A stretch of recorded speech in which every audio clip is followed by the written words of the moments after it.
Between the hydration and the better for you ingredients, in our opinion, allegedly, it's a no-brainer. Prime is a better hydration option. Back in 2023, Prime looked untouchable. It was everywhere, selling out supermarkets, raking in over $1 billion, sparking fights in aisles, and landing in massive sponsorships with UFC, WWE, and even Barcelona. Logan Paul and KSI were being hailed as the next Gatorade moguls. But just a couple of years later, the hype crumbled. Sales plunged over 90%, bottles now rot in discount bins for under $1, and the brand is seen as a flop, dragged down by scandals, lawsuits, health concerns, and blatant greed. Prime dropped in January 2022 as a full-blown cultural moment. Two former boxing rivals, Logan Paul and KSI, teamed up to launch a hydration drink, and the internet lost it. Logan's announcement instantly racked up 1 million views. Kids lined up before sunrise while resellers flipped bottles for hundreds of dollars. In the UK, it was madness. Stores had to hire security, and restocks vanished in minutes. Year 1, $250 million. By year 2, $1.2 billion. One of the fastest growing drinks ever. Flavor Prime Energy Dream Pop, the flavor that'll make you cream in your dream. The flavor that'll make you cream in your dream. But the rise was too hot to last. As Prime peaked, Logan's past came roaring back. CoffeeZilla dropped a major investigation into CryptoZoo, Logan's failed NFT project that swiped millions from investors without delivering a real product. That was the crack in Prime's clean, unstoppable image, and it never fully healed. 500,000 Australians were caught in the mess. The investigation uncovered missing developers, shady middlemen, and fans losing tens of thousands of dollars. It was a total circus.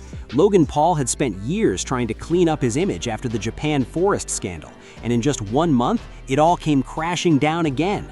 And instead of owning up, he went after CoffeeZilla with a lawsuit because apparently nothing screams "I'm innocent" like trying to silence the guy exposing you. Have created our own drink company. Yes! Ladies and gentlemen, Prime. The CryptoZoo lawsuit got tossed later, but the damage was already done. Parents weren't just reading hydration labels anymore, they were Googling, who is Logan Paul? Is he a scammer? That's a nightmare association for a drink aimed at kids. And just when Logan thought he was the only storm dragging Prime under, the brand ran into something even bigger than internet drama, serious government heat. New York Senator Chuck Schumer fired off a call to the FDA, demanding an investigation into Prime Energy, which he claims is being marketed to kids while packing the caffeine punch of 6 cans of Coke. Back in July 2023, Schumer went public, pointing out that Prime Energy contained roughly 200 to 215 milligrams of caffeine per can, way too much for kids, but Prime kept pushing it anyway. Wait, you can't even hatch? No, I'm telling you, it's just a picture. There's nothing I could do with it. You're kidding! You can't hatch? There's nothing I could do with it. You could ask any of those community guys. That's basically worth nothing whatsoever. For context, Coca-Cola packs about 34 milligrams of caffeine, Red Bull hits around 80, and Prime more than double most major energy drinks. Schumer ripped the brand, calling out misleading health claims, influencer-driven marketing aimed at kids, downplayed caffeine risks, and zero clear warnings. The backlash hit instantly. Parents freaked. Schools banned Prime like it was contraband. Teachers were warning students left and right. Even Prime Hydration, the non-caffeinated version, wasn't safe from heat. Nutritionists called it out as a pro-level sports drink in name only, basically just coconut water wrapped in hype.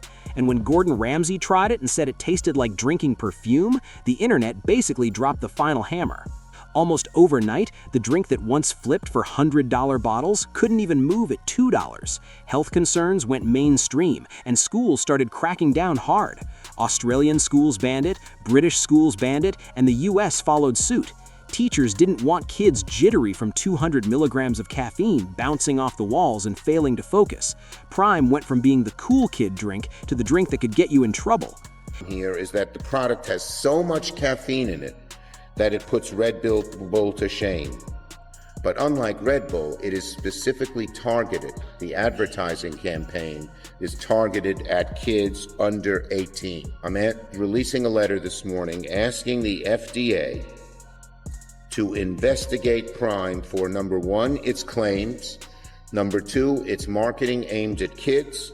And number 3, it's eye-popping caffeine content.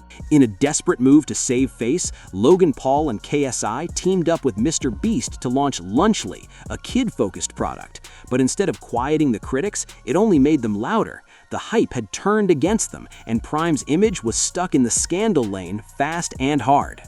The Lunchly kit was basically brand synergy in a lunchbox, an underpowered meal, a Feastable-style chocolate bar, and a Prime drink. The backlash hit instantly.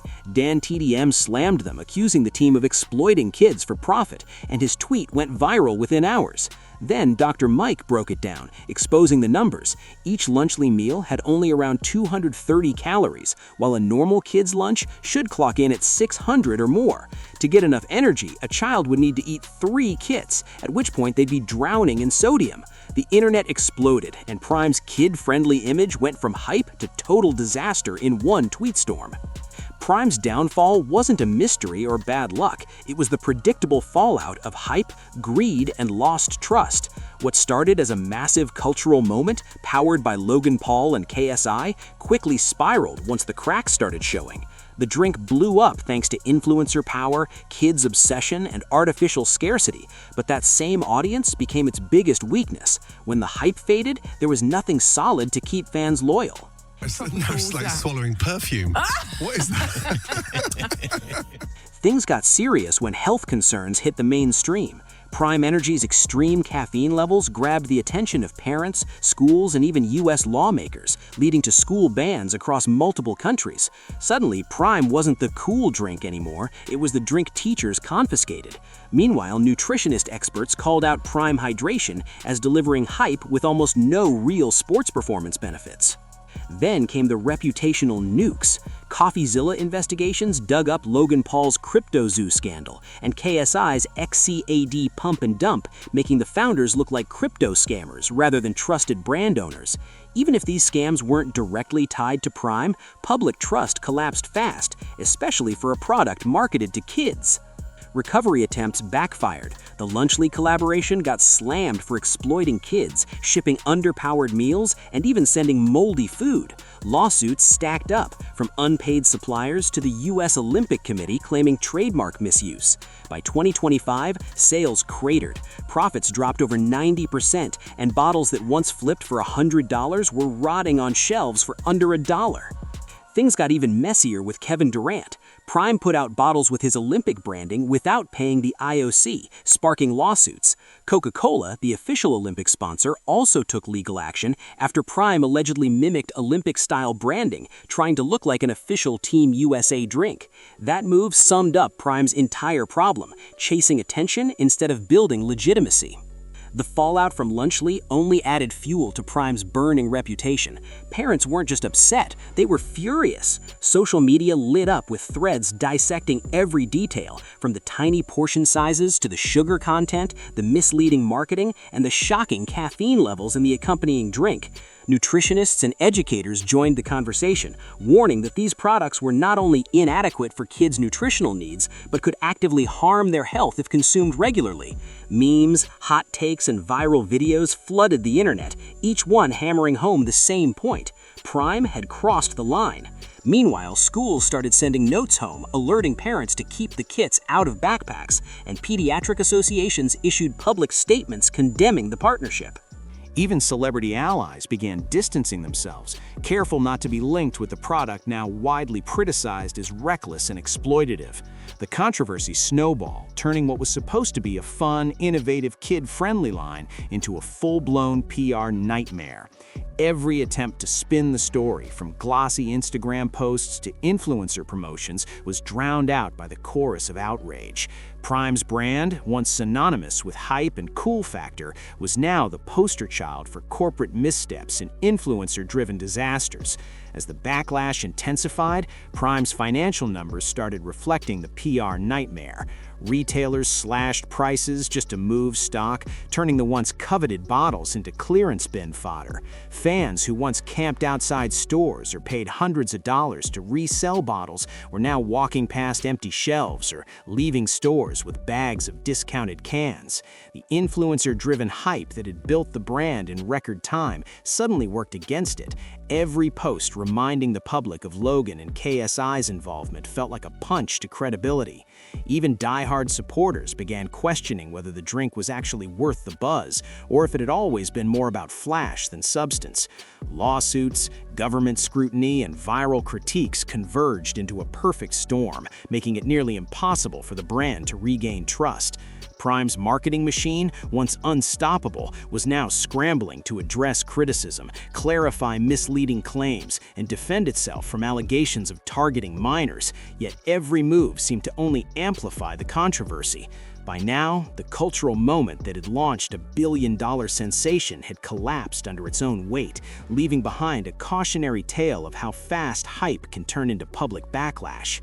In the end, Prime didn't collapse just because hype faded. It fell because Logan Paul and KSI sabotaged their own brand. They misled customers, marketed questionable products to kids, triggered government scrutiny, shipped moldy lunches, got exposed in crypto scandals, and never fully took accountability.